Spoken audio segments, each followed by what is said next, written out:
if you're serious, then we need more time to explain.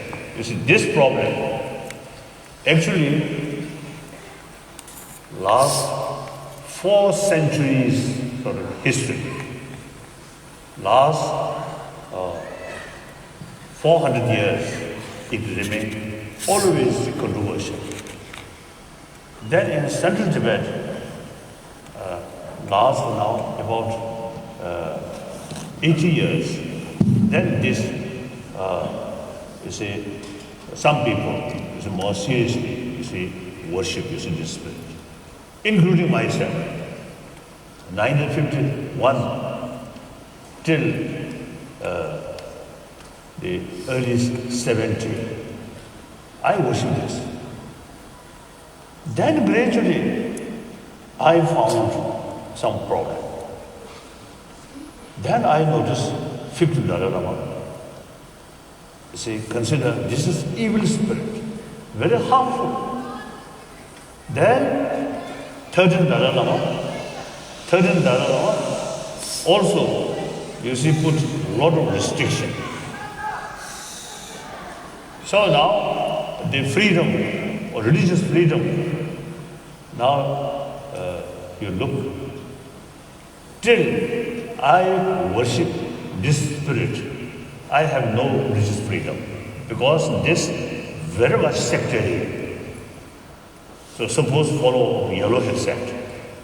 So person who following yellowhead sect, even redhead sect or blackhead sect, so text, keep your home.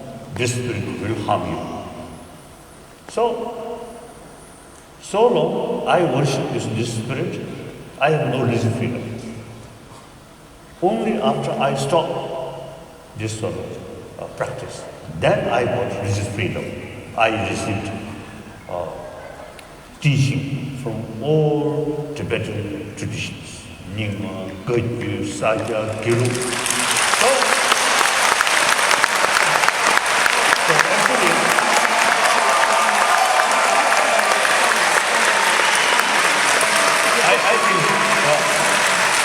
I think you have no freedom to read books from other lamas. Not only other tradition, but even same Gilu sort of tradition. Some other lamas writing, you see, you are not allowed to study, to read. So too much sector. Okay. But right from the beginning, I made clear it's harmful.